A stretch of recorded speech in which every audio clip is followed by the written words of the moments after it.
Gerakan karismatik di mana persoalannya? Gerakan karismatik adalah kekristenan yang palsu. Kekristenan yang palsu? Ya. Apanya? Karena Bagaimana dia mengajar manusia percaya untuk dapat uang, percaya untuk dapat kaya, percaya untuk dapat lancar, percaya untuk dapat sukses. Itu berarti Allah tidak mengajar orang berkorban. Allah janjikan orang asal percaya dapat segala berkat. Itu pasti ajaran palsu. Bukankah gerakan karismatik itu fokusnya pada bahasa roh? Itu salah satu aspek yang salah. Karena bahasa roh, istilah glosa itu lidah. Bahasa Greka. Nah, lidah yang ada itu harus dimengerti. Tapi bahasa roh yang tidak dimengerti berarti tidak bisa diuji. Semua yang tidak tahan uji pasti ada palsunya.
Bagaimana menurut saudara-saudara?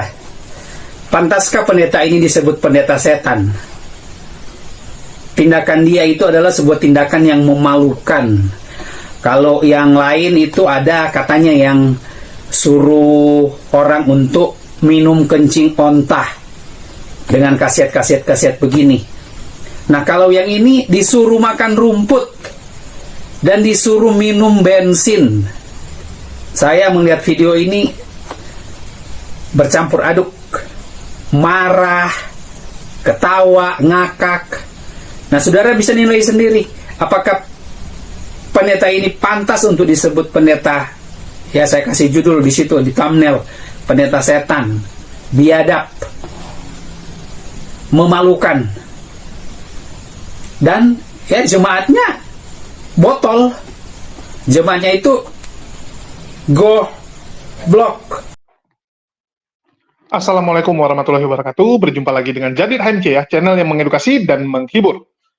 Kalau kita ditanya, siapakah orang sosok yang paling sering mengkritik dan menyerang gereja karismatik, Kristen karismatik?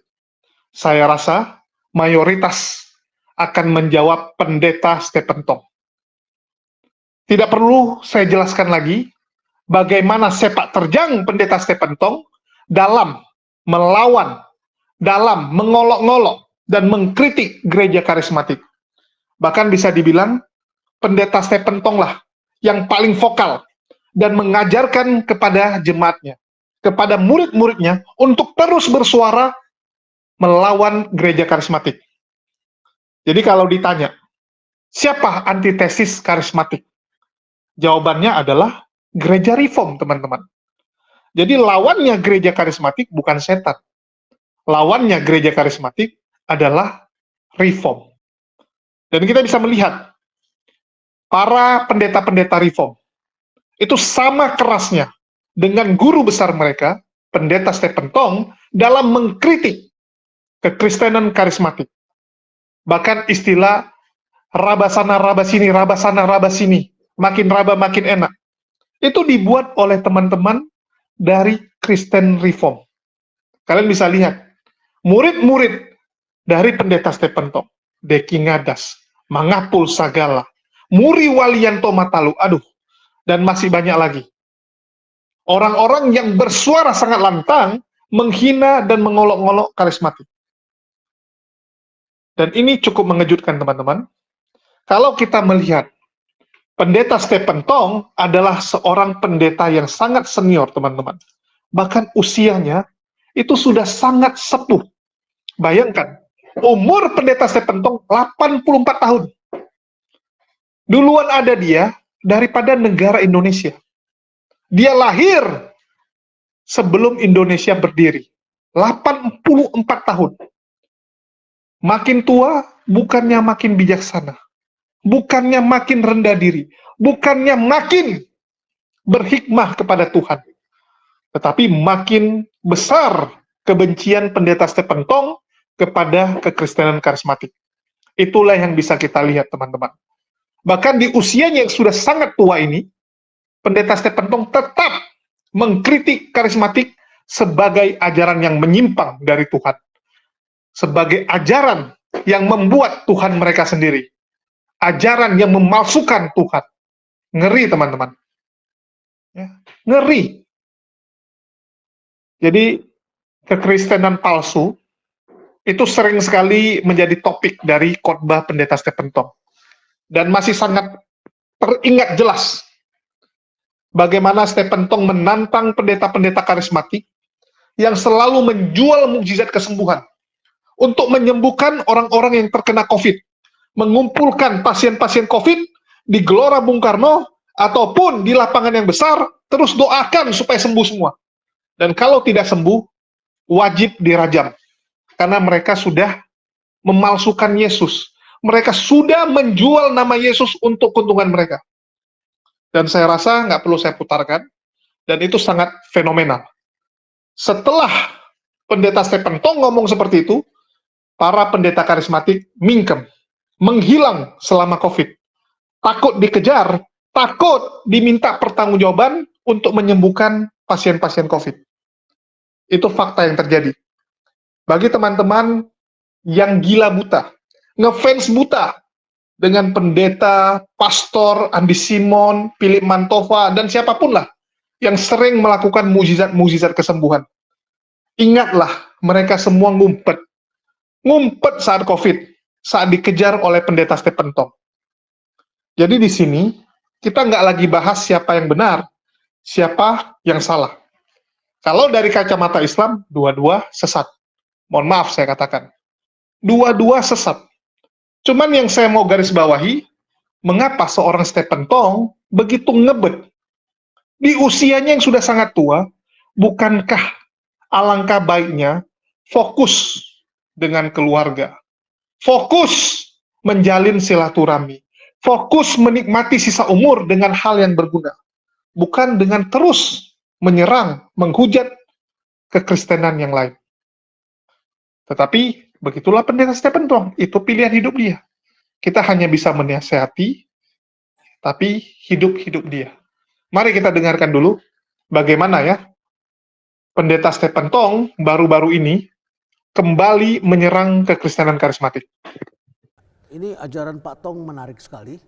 Di antaranya juga Pak Tong sering mengkritik tentang gereja karismatik. Bisa dijelaskan di poin mana gereja karismatik yang ya, Pak saya Tong melihat dasarnya adalah mau jujur kepada Tuhan yang asli. Jujur kepada Tuhan yang asli. Semua orang pikir Tuhan dari agama mereka pasti Tuhan asli. Ya, jadi semua pikir agama mereka pasti benar. Tuhan mereka pasti asli. Saya curiga itu. Ada Tuhan buatan manusia juga. Banyak Tuhan yang memalsu Tuhan asli. Lalu saya menemukan di dalam kitab suci ada 5 hal yang tidak mungkin dipalsukan. Pertama, kebenaran. Kedua, kesucian. Ketiga, keadilan. Keempat, kebajikan. Kelima, cinta kasih yang murni. Kalau ini 5 tidak ada. Salah satu tidak ada? Saya tidak percaya ada Tuhan. Kalau saya percaya Tuhan, pasti 5 ini dimiliki oleh Tuhan. Lalu dari 5 hal ini menguji, banyak yang disebut dewa, yang disebut Tuhan itu omong kosong. Seperti apa yang omong kosong ini? Misalnya Krika, Allah tertinggi itu Jupiter. Tapi dia curi istri orang lain. Dia menipu lalu pura-pura menjadi kuasa yang lain, masuk ke rumah orang lain. Kelihatan seperti awan, padahal itu manusia. Ini dalam mitologi Yunani? Ya, mitologi. Jadi di situ dia kira dia dewa. Dia kira dia Tuhan. Tapi itu tidak mungkin. Maka saya pikir yang tidak suci bukan Allah. Yang tidak adil bukan Allah. Yang tidak benar bukan Allah. Yang tidak itu bajik bukan Allah. Yang tidak punya kasih bukan Allah. Jadi kalau punya 4 dari 5 tapi tidak suci bukan Allah juga? Tidak bisa dong. Mesti 5-5. Karena ini Alkitab. Gerakan karismatik di mana persoalannya? Gerakan karismatik adalah kekristenan yang palsu. Kekristenan yang palsu? Ya. Apanya? Bagaimana karena dia mengajar manusia percaya untuk dapat uang, percaya untuk dapat kaya, percaya untuk dapat lancar, percaya untuk dapat sukses. Itu berarti Allah tidak mengajar orang berkorban. Allah janjikan orang asal percaya dapat segala berkat. Itu pasti ajaran palsu. Bukankah gerakan karismatik itu fokusnya pada bahasa roh? Itu salah satu aspek yang salah. Karena bahasa roh, istilah glosa itu lidah. Bahasa Greka. Nah, lidah yang ada itu harus dimengerti. Tapi bahasa roh yang tidak dimengerti berarti tidak bisa diuji. Semua yang tidak tahan uji pasti ada palsunya. Karena tidak bisa diuji, tidak tahu artinya apa. Saya kira itu bukan bahasa roh yang asli. Bahasa roh yang asli bisa dimengerti. Kalau orang tidak ngerti kesalahan orang, tapi Roh Kudus akan membuat orang ngerti. Karena itu tugasnya Roh Kudus. Roh Kudus ada roh yang mengajar kebenaran kepada manusia. Tetapi karunia lidah yang tidak tanggung jawab, ngerti pokoknya bikin orang kaget lalu percaya. Saya tidak percaya itu benar. Jadi menurut tafsiran saya, yang benar pasti tahan uji. Yang benar pasti tahan uji. Yang tahan uji pasti ada caranya. Untuk dimengerti. Jadi Alkitab bukan menipu manusia, mendidik manusia mengerti kebenaran. Sementara kita lihat bahasa roh sekarang sudah mulai menjadi pertunjukan di gereja-gereja dan menarik banyak umat, tiba-tiba kemudian ditumpangkan tangan, semua orang bisa berbicara dalam bahasa roh dan banyak orang yang ketakutan dan juga kemudian tiba-tiba bisa mengeluarkan itu. Adakah contoh di Alkitab? Kalau tidak ada, jangan terima. Maaf karena ternyata terlalu banyak orang, terlalu bodoh. Gampang ditipu dan mereka begitu mau saja karena mendapat faedah. Ya, kalau sekarang ada seorang gubernur dikasih uang izin semua dikasihkan, saya mengatakan itu gubernur yang brengsek karena dia maunya uangnya saja. Ya, kalau Tuhan pun bisa dicokot dengan uang, mana saya mau percaya Tuhan itu Tuhan asli? Tidak mungkin. Termasuk mujizat palsu? Banyak yang palsu. Mujizat yang palsu bisa mendapatkan orang punya hati, sekaligus dapat orang punya uang. Jadi ala pendeta yang seperti menjalankan mujizat palsu, banyak orang kasih uang, dia senang. Tapi itu pendeta palsu sekaligus. Ya, jadi kita mesti hati-hati. Ya, saya lihat di beberapa negara Afrika ada bisa menghidupkan orang mati, ternyata orang itu tidak mati sebetulnya. Iya, itu semua palsu. Palsu. Jadi banyak orang lihat, wah kaget. Sebenarnya yang penting bukan mujizatnya. Yang penting sesudah mendapatkan mujizat hidupnya berubah tidak. Kemudian juga ada ramai di kalangan gereja pendeta yang selalu bicara tentang kemakmuran dan bicaranya tentang perpuluhan. Dan kemudian ditakut-takuti umatnya sehingga kemudian di salah satu kota di Jawa Tengah saya diberitahu hampir semua pabrik di sana 10% dari sahamnya dimiliki oleh pendeta tertentu di satu kota. Itu pendeta yang rakus, pendeta yang tidak jujur, nah itu nanti hukuman lebih berat dari orang lain. Ini Pak Tong ngomong benar ini berdasarkan apa yang Pak Tong pelajari? Oh, saya bukan sedang ngomong, saya pernah di hadapan pendeta. Jangan menipu orang, supaya kamu tidak dihukum oleh Tuhan. Ya, waktu itu banyak orang pakai nama Tuhan, nama kitab suci. Mengkeduk uang. Akhirnya mereka menjadi kaya, tapi perubahan anggotanya tidak menjadi lebih suci, lebih jujur. Jadi itu palsu. Dan itu belakangan ini marak sekali karena banyak sekali pengusaha yang sekarang justru ingin jadi pendeta. Dan pendeta ingin menjadi pengusaha. Ya, dia pikir dia juga boleh ambil perpuluhan. Yang motivasi dari permulaan tidak benar. Dari permulaan sudah tidak benar. Dan ini sekarang marak sekali. Bagaimana kita membersihkannya, Pak Tong?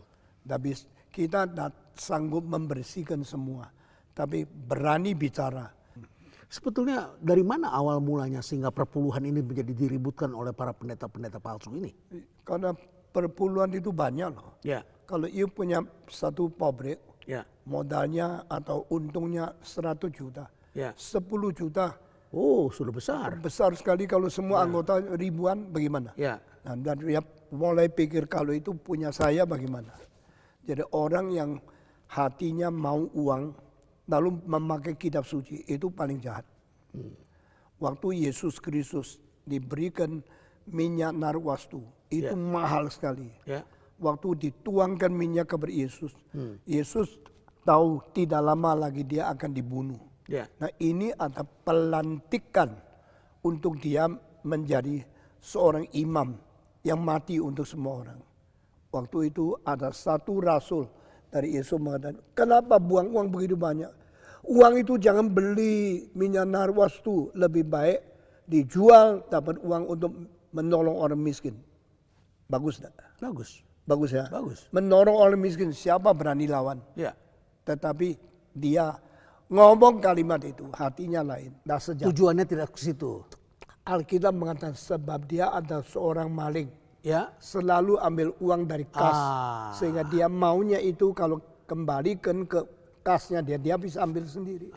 Jadi ucapannya adalah untuk rakyat kecil, untuk orang miskin, tetapi sebetulnya untuk kantongnya. Menumpang rakyat kecil seperti berbuat baik, tapi untuk faedahnya sendiri. Maka Alkitab seorang rasul mengatakan dia adalah seorang maling. Ya. Dan dia membicarakan hal demi nama orang banyak untuk membuktikan dia baik, padahal dia paling jahat. Lantas kalau begitu di aliran Calvin yang Pak Pendeta Tong ajarkan, yang reform ini, bagaimana peran perpuluhan? Kita tetap atau bagaimana? Ajarkan harus memberi perpuluhan. Ya. Tapi perpuluhan tidak pernah diambil oleh pendeta. Tidak pernah diambil oleh Pak Pendeta? Tidak ada pendeta boleh ambil. Jadi perpuluhan disimpan untuk perlunya barang besar. Yang biasa tidak boleh. Kita berani bangun gereja besar. Kita berani pakai uang banyak karena uang tidak sembarangan dipakai. Sampai perlu baru dipakai. Jadi dengan kata lain, Pak Pendeta, pendeta-pendeta ini hidupnya dari mana? Dari uang operasional gereja itu? Ya, operasional gereja termasuk. Dari kolektor, begitu ya? Kolektor termasuk harus membiayai pendeta punya uang. Pendeta punya hidup. Dan yang menentukan siapa besarnya? Ya, itu kita mempunyai prinsip sama-sama setuju dan sama-sama belajar. Berarti ada manajemennya yang mengatur? Ya, manajemen itu harus dikuasai oleh tua-tua yang mengetahui prinsip Alkitab. Tetua gereja. Baik. Belakangan ini banyak sekali kehebohan sehingga kemudian banyak terjadi peristiwa rebutan gereja. Bahkan bertikai antara ayah dengan anak. Rebutan gereja itu kalimat saya tidak setuju. Ya. Kalau gerejanya rugi ada yang rebut. Tidak ada yang mau rebut. Karena ada untung baru rebut. Ada untung. Ya, jadi itu semua omong kosong. Kalau mau bangun gereja besar ini bisa 6.000 orang. Bayarnya berapa? Saya silakan siapapun mau jadi pendeta yang mengganti saya, silakan ambil. Tapi you bisa bayar enggak? Kalau you tidak bisa bayar, pasti you tidak mau. Dari mana Pak Tong membiayai? Saya cuma serahkan Tuhan. Dan saya khotbah dengan sangat giat. Akhirnya orang datang dan saya tidak pernah paksa satu orang. Tidak pernah bilang, you mesti berapa. Tidak. Khotbah dengan baik, menurut Tuhan gerakan hati mereka. Mereka kasih persembahan, dikumpulkan cukup. Ya, cukup untuk biayai pendeta-pendeta. Cukup untuk membiayai maintenance. Cukup membiayai pajak. Cukup membiayai pembersihan. Saya tidak tahu bulan depan bagaimana. Apalagi saya kalau sudah mati, pendeta lain datang masih bisa enggak? Saya tidak tahu. Nah itulah sandar sama Tuhan. Itu namanya beriman kepada dia. Dia mensanggupkan segala sesuatu. Tidak gampang loh ini.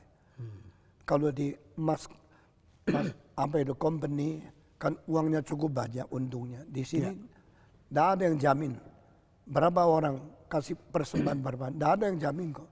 Tidak ada subsidi dari pemerintah. Tidak ada uang bantuan dari luar negeri. Gedung ini dibikin dari hari pertama. Tidak ada bantuan pemerintah. Tidak ada bantuan gereja luar negeri. Tidak ada Belanda. Saya tidak ada pemerintah. Tidak ada. Justru waktu bangun pun 1 rupiah tidak pernah pinjam dari bank. Cuma beriman kepada Tuhan kasih keuangan cukup untuk bayar. Tapi Tuhan betul-betul apa yang dia katakan itu jujur. Ya, ketika Pak Tong mulai dikenal, saya juga mengenal nama Billy Graham. Banyak prinsip yang sama, tapi banyak cara kerja beda sekali. Berbeda. Di mana samanya, di mana berbedanya? Sama-sama Billy Graham adalah orang yang tidak bersandar kepada orang kaya. Ya, saya juga tak pernah. Waktu bangun gereja ada orang kaya mau bayar kalau janji imannya kurang dia tutup. Saya bilang tidak boleh. You tidak berhak. Jadi akhirnya bagaimana? Mari kita sama-sama masuk. Sama-sama tulis you mau kasih berapa. Akhirnya kita kurang uangnya. Tapi di dalam 2 tahun bangun sampai selesai saya tanya ketua panitia pembangunan. Sudah jadi sekarang kita utang berapa? 1 sen pun tidak utang. Baik. Apa perbedaannya dengan Billy Graham? Billy Graham khotbah dia tidak pernah. Saya di dalam khotbah selalu panggil siapa yang mau menjadi pendeta maju ke depan, serahkan diri masuk sekolah teologi. Billy Graham seumur hidup tidak pernah panggil orang jadi pendeta. Tapi yang ikut saya di 17 mulai berkhotbah sampai sekarang umur 84. Yang maju ke depan mau menjadi hamba Tuhan sudah lebih 560.000 orang. Ini beda sekali. Di seluruh dunia? Ya. Pak Tong pernah bercerita kepada saya bahwa ini banyak juga dibangun di museum. Pak Tong kumpulkan itu belinya mahal-mahal, benda-benda bersejarah itu, barang-barang seni mahal sekali. Dan saya tanya uangnya dari mana Pak Tong? Pak Tong katakan itu adalah karena Pak Tong adalah pembicara seminar internasional. Saya bicara di mana-mana, ada orang yang memberikan honor untuk saya tidak pakai, saya semua pakai untuk beli barang. Jadi tidak pikirkan sendiri. Sehingga saya boleh miskin, tapi pekerjaan Tuhan tidak boleh miskin. Seperti apa miskinnya Pak? Miskinnya, saya tidak mempunyai mobil mewah, saya tidak mempunyai barang mahal untuk sendiri. Tapi saya berani barang yang bermutu taruh di museum. Jadi pendeta sebaiknya jangan bicarakan jam yang mahal. Saya ada. Tapi saya akan simpan kalau besok saya CIT mau bangun, semua dijual untuk uang. Persembahan untuk sekolah. Calvin CIT, Institute of Technology. Ya. Itu sekolah yang Pak Tong Itu tanah sudah beli, bangunan belum. Pak Tong membangun kampus itu tidak mudah. Ada banyak kawan saya pun dia adalah profesor bikin kampus tidak berhasil sampai kemudian harus dijual kepada orang lain. Ada lagi pengusaha yang bikin kampus mahasiswanya tidak banyak, tidak dapat dukungan. Mengapa Pak Tong mengambil resiko mendirikan kampus? Karena kampus terbaik di dunia, Harvard, Yale, Princeton, semua dibangun oleh orang reform. Apa bedanya metodis dengan reform? Metodis pentingkan penginjilan, reform pentingkan doktrin. Ya, di dalam Alkitab, if you fear the Lord and you jalankan kehendaknya, you akan mempentingkan semua yang paling berharga untuk manusia. Doktrin dalam Negara Kesatuan Republik Indonesia, doktrin yang Pak Tong ajarkan, nanti mahasiswanya kan bisa saja datang dari berbagai latar belakang agama. Ya, bisa. Bagaimana doktrin itu Tapi diajarkan? kita dirikan berdasarkan ajaran Alkitab. Ya. Jadi kita harap mereka belajar firman Tuhan. Kalau mereka tidak mau, tidak paksa. Ya, tapi ajaran firman Tuhan itu menjadi dasar. Takut kepada Tuhan adalah permulaan bijaksana. The fear of the Lord is the beginning of the wisdom. Alkitab mengajar ini. Dan kalimat-kalimat yang penting ini sudah menjadi batu fondasi dari Harvard, dari Yale, Princeton, Columbia, semua sekolah yang paling penting. Karena bangun sekolah kindergarten bisa cari uang. Bangun universitas pasti rugi banyak. Ya betul, tidak mudah itu. Ya, tapi tidak apa-apa lah. Yang penting Tuhan senang, Tuhan kasih. Kalian sudah lihat ya? Terus teman-teman, ini video terbaru. Bahkan menurut pandangan saya, kalau dibilang karismatik itu gila akan uang, gila pamer kekayaan, kan begitu. Sering sekali kita mendengar dari orang reform mengkritik cara hidup pendeta-pendeta karismatik. Dibilang jamnya mewah, jamnya mahal, istrinya punya tas Hermes, mobilnya, mobil mewah, dan sebagainya. Padahal kalau kita lihat, gereja reform sendiri itu kaya raya, teman-teman. Jadi kalau Muriwali mengatakan dia tidak setuju seseorang itu dikatakan dipakai Tuhan, disayang sama Tuhan, kalau dia sukses secara materi. Orang-orang reform banyak yang tidak setuju. Karena mereka takut, kalau barometernya diukur dari kekayaan, maka mereka babak belur. Karismatik jauh lebih sukses, jauh lebih kaya pendetanya, lebih subur semuanya. Mereka takut kalau gunakan barometer seperti itu. Padahal kalau mengaca kepada bos mereka, yaitu pendeta Stephen Tong lebih kaya, teman-teman. Mohon maaf saya katakan. Kalau Muriwali bilang, wah nggak adil dong kalau mengukurnya dari kekayaan. Ya, kamu kere. Jemaatmu nggak ada. Tapi kalau pendeta Stephen Tong, kalian boleh bandingkan beliau. Ya, boleh bandingkan kakek ini dengan Pak Niko. Gilbert. Nggak ada papanya Gilbert sama Niko. Saya sudah lihat gereja dia, teman-teman. Kalian kalau belum, silakan. Gereja pendeta Stephen Tong, gereja Reform Indonesia, itu luar biasa besar, megah sekali. Orang-orang yang pernah lewat Kemayoran, pasti tahu. Ada bangunan kubah besar di ujung, tusuk sate, itu dia. Terus sampingnya ada gedung tinggi. Itu gereja Reform, teman-teman. Di dalamnya, wah, lukisan-lukisan, patung-patung, luar biasa, teman-teman. Harta benda, koleksi-koleksi, itu ada di dalam, dan itu nilainya gila. Itu koleksinya pendeta Stephen Tong. Itu harganya luar biasa. Harganya fantastis. Jual 4-5 barang, udah bisa bangun gereja kalian satu. Kalau pendeta Stephen Tong jangan ditanya. Itu lokasi gerejanya saja, itu gila teman-teman. Tanahnya berapa itu? Bayangkan. Jadi, reform yang lain yang kere, kalau pendeta Stephen Tong kaya. Kalau kita bicara kekayaan, kan begitu. Kalau pendeta Stephen Tong mengkritik, oh mereka itu hanya menjual Tuhan untuk mencari uang. Bagaimana dengan Stephen Tong? Anda kaya raya sekali. Anda suruh orang hidup hemat. Anda suruh orang ya membagikan. Harusnya pendeta yang kaya itu membagikan harta bendanya, membantu orang-orang susah. Terus Anda ngapain? Anda ngapain? Belum lagi sekolah yang dia bangun. Luar biasa besar, teman-teman. Luar biasa. Jadi sebenarnya kalau kita lihat ini lucu-lucu aja. Anda mengkritik orang, tapi Anda sendiri melakukannya. Ini yang kacau. Saya kalau lagi ngomong seperti ini, teman-teman, setiap saya ngomong, itu jadi introspeksi diri bagi saya.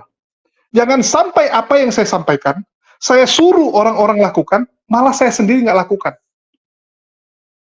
Itu kritik bagi kita sebenarnya. Jadi bagi teman-teman, tolonglah. Ya, terutama yang murid-murid Stephen Tong. Tolong kalian sampaikan buat pendeta Stephen Tong atau Pak Atong. Ya, tolong lihatlah, usia Anda sudah sekian. Apakah Anda ingin menghabiskan sisa umur Anda hanya untuk menyerang denominasi kekristenan karismatik? Anda hanya fokus melihat, wah mereka sesat, mereka sesat. Bagaimana dengan Anda sendiri? Apakah Anda benar? Coba Anda tanya dengan Katolik, Anda benar nggak? Anda benar nggak? Bahkan sekarang Budi Asali, murid Anda, itu sering sekali menyerang orang-orang Katolik. Nggak sadar sejarahnya. Gitu. Nggak sadar, teman-teman. Terus dia menggunakan standar bahwa Tuhan, ya, atau agama yang benar itu, Tuhan yang benar itu, ya harus ada 5 sifat. Kalau nggak ada 5 sifat ini, ya nggak Tuhan. Gitu. Yaitu kebenaran, kesucian, keadilan, kebajikan, dan cinta kasih yang murni. Nah, ini ngaco, teman-teman. Di sini saya ingin mengkritik dan memberikan pandangan saya. Kalau pendeta Stephen Tong menggunakan standar seperti itu, kenapa Anda masih di kekristenan? Ini perlu Anda renungkan. Kita kalau bicara kebenaran, apakah ajaran Kristen itu benar? Apakah benar? Coba renungkan. Bagaimana mungkin satu ajaran bisa benar kalau kitab sucinya, cerita, sejarahnya, itu saja masih diragukan kebenarannya. Masih diragukan, teman-teman. Kitab sucinya aja diragukan. Yang ngomong bukan saya, tapi orang-orang Kristen sendiri. Bagaimana Yonatan Purnomo saja udah ngomong. Ini yang terbaru ya, belum lagi yang lain-lain. Yang terbaru, Dr. Yonatan Purnomo udah bilang, ada yang salah di kitab sucinya. Ada yang salah dengan kekristenan mengikuti ajaran Trinitas. Kebenaran sudah kena. Karena kebenaran tuh nggak boleh ada cacat, teman-teman. Yang namanya kebenaran, nggak boleh ada celah. Nggak boleh ada cacat. Begitu juga dengan kesucian. Yang namanya suci itu tak bercelah. Bagaimana satu ajaran bisa dibilang suci, padahal, ya mohon maaf lah, kalian nilai sendiri. Terus masalah keadilan, ya kebajikan, aduh, serta cinta kasih yang murni. Ya. Adil, cinta yang murni. Cinta yang murni itu adalah cinta yang tanpa pamrih, tanpa berharap. Saya bantu kamu, ya, tidak pernah berharap bahwa kamu akan membalas kebaikan saya. Itu cinta kasih yang murni. Itu cinta kasih yang murni, teman-teman. Tapi, mohon maaf, jangankan cinta kasih yang murni. Tampar pipi kiri, kasih pipi kanan aja, nggak dilakukan. Nggak dilakukan. Keadilan. Bagaimana mungkin kita bicara keadilan saat Tuhannya memanggil bangsa-bangsa di luar bangsa Israel sebagai kunarion, alias anjing. Anjing kau. Bayangkan. Adil nggak? Bayangkan Tuhan yang hanya untuk satu kaum, tidak untuk kaum yang lain. Apakah itu adil? Tolong direnungkan. Tolong direnungkan. Jadi, kalau dibilang salah satu tidak memenuhi syarat, maka sudah gagal. Satu saja nggak ada dari 5 ini, ada 4, nggak ada gunanya. Kalau ini, bagaimana? Bagaimana? Pendeta Stephen Tong, kalau secara kecerdasan saya akui, orangnya cerdas. Dulu saya pernah dengar salah satu KKR ya, acara Pendeta Stephen Tong dia buat KKR, saya hadir karena saya penasaran gitu. Banyak orang yang bilang inilah orang yang paling sering mengkritik karismatik. Karena saya dulu di karismatik, saya penasaran. Saya pengen dengar. Dan saya lihat dia sangat berapi-api, khotbahnya luar biasa, pintar, cerdas, bahkan di usia 84 masih sangat brilian. Nggak ada tanda-tanda pikun. Ngomong masih lancar, intelektualnya tinggi. Ini mirip sama Mokhtar Riyadi, teman-teman. Mokhtar Riyadi pun gila itu. Umurnya segitu, wah, khotbahnya, ya, kalau dia pidato, sangat lancar. Luar biasa. Saya kadang salut ya, kalau untuk hal ini saya salut gitu. Ini entah makan apa mereka, sampai umur segitu masih ingatannya kuat sekali. Tapi, yaitu, pintar, tapi hatinya sayang. Hatinya dipenuhi dengan kebencian dan dendam kepada karismatik. Tidak melepaskan pengampunan, tidak mau membuang beban kebencian itu. Sayang sebenarnya gitu. Kita kalau dendam sama orang, dendam sama satu kelompok, hidup kita tuh menderita, teman-teman. Menderita sekali. Itulah saya bilang kalau kalian sudah sangat membenci seseorang, lepaskan pengampunan. Kalau enggak, kalian yang akan menderita. Benci itu, ya wajar-wajar saja gitu. Sama kayak kita benci dengan Polikarpus, yang kerjanya merusak toleransi, merusak negara yang kita cintai. Jadi kita benci karena dia merusak yang kita cintai. Kita benci karena dia menghujat agama yang kita cintai. Tapi benci pun ya sekedarnya, teman-teman. Jangan sangat membenci, nggak baik. Nggak baik, teman-teman. Jangan seperti Stephen Tong ini. Pendeta Stephen Tong ini terlalu membenci, sampai ya udah dia pikul itu beban sampai tua. Saya nggak tahu, dia kalau lagi makan keluarga, apakah juga membahas ya, itu karismatik, oh itu Gilbert, itu kena dia kan, mampus dia gitu kan. Apalagi Gilbert kan baru-baru viral. Gilbert viral karena apa? Menghina Islam. Saya nggak tahu nih Stephen Tong kalau di meja makan, atau lagi rapat dengan karyawannya, dengan timnya, apakah akan bahas itu? Wah, mampus itu kan? Wah, itu dia tuh, sudah kena. Ya, sudah kena azab. Sudah waktunya dia menuai apa yang dia tabur. Apakah seperti itu? Kalau seperti itu, waduh, merugi sekali, teman-teman. Merugi sekali. Jadi sekali lagi, ini kita bicara karena usianya sudah segitu, seharusnya umurnya, sisa hidupnya dipakai untuk sesuatu yang bagus, untuk yang membangun. Siapkan generasi yang akan datang. Siapkan penerus Anda. Karena mohon maaf, sampai detik ini di Reform kita belum pernah melihat ada pendeta yang mendekati Stephen Tong kualitasnya. Nggak ada, teman-teman. Kalau di karismatik, ya terlepas ya ajaran karismatik itu salah, tetapi kaderisasi mereka jalan. Coba kalian lihat, karismatik itu besar-besar pendetanya. Nggak ada Niko, nggak ada pengaruh. Masih ada Gilbert, masih ada Philip. Masih ada pendeta ini, Wartakjil. Wartakjil gitu. Banyak. Pendeta-pendeta mudanya juga bermunculan. Betul tidak? Tapi kalau Reform, mohon maaf, timpang sekali. Itu semua pendeta-pendeta Reform yang lain digabungin, muridnya nggak sebanyak pendeta Stephen Tong. Udah digabungin tuh semua padahal. Nggak ada nilainya. Sedih kita lihatnya. Jadi jauh sekali. Kalau karismatik, ya ada Juan Mogi. Banyak pendeta-pendeta besar di sana. Kalau ini apa? Entah apapun, saya pun bingung ya. Karena kalau pendeta Stephen Tong nggak ada lagi, saya nggak tahu tuh. Apakah Reform akan bertahan? Kalau kita lihat gereja-gereja yang lain, Contoh Tiberias. Ya, dulu dibilang, wah ini Tiberias sudah selesai nih. Ya, sudah selesai karena pendetanya sudah meninggal. Tapi apa yang terjadi? Tetap, tetap bertahan, bahkan makin besar sekarang, makin besar. Luar biasa. Saya nggak tahu ya, kalau pendeta Stephen Tong akan seperti itu juga atau tidak. Ya, kita lihat nanti. Ya, kita lihat. Tiberias tanpa Yesaya Pariagi tetap besar. Bagaimana dengan reform? Apakah gereja reform akan tetap berjaya tanpa pendeta Stephen Tong? Kita lihat aja nanti. Jadi kembali, ya persiapkanlah kaderisasi Anda, Pak.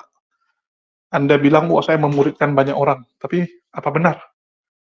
Saya nggak lihat murid Anda ada yang berkualitas. Kalau yang aneh-aneh banyak. Kalau dia bilang, oh bedanya sama Billy Graham ya. Billy Graham itu sibuk kekayaan, tidak persiapkan. Anda sendiri apa? Siapa yang sudah Anda siapkan? Saya belum melihat orang reform ada yang bagus. Secara intelektual ya, mohon maaf. Secara intelektual. Oke, mungkin itu aja yang bisa saya sampaikan. Dan kembali kepada para penonton yang menilai. Ya, menurut kalian bagaimana? Silakan kalian yang nilai sendiri. Dan sekali lagi, makasih buat teman-teman semua yang udah nyimak dan mendukung channel ini. Mohon dukungannya dan mohon doanya teman-teman. Karena lagi banyak serangan. Ya, saya lagi banyak serangan. Dan untuk kegiatan kita yang akan ke Labuan Bajo itu kita pending. Karena ada hal yang mendesak yang harus saya lakukan, itu yang pertama. Terus yang kedua karena keamanan. Ya, karena faktor keamanan. Jadi saya waktu di awal bulan sudah ada yang telepon ngancam. Dan tiba-tiba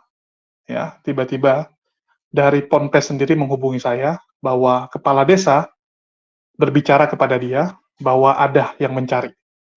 Ada yang mencari lantaran dikatakan bahwa oh bakal ada tamu ya, yaitu si Julius HMJ. Baru mereka bilang bla bla bla bla gitu ya. Nah, jadi memang ternyata yang mengancam itu benar. Mereka tuh bukan hanya ngomong tapi memang mereka ya sudah persiapkan di sana. Jadi untuk faktor keamanan kita pending dan nanti yang akan pergi ke sana bukan saya. Oke, itu aja yang bisa saya sampaikan. Makasih buat teman-teman semua yang udah nyimak dan mendukung perjuangan yang kita lakukan selama ini. Di akhir kata saya ucapkan, wassalamualaikum warahmatullahi wabarakatuh. Sampai jumpa di lain kesempatan.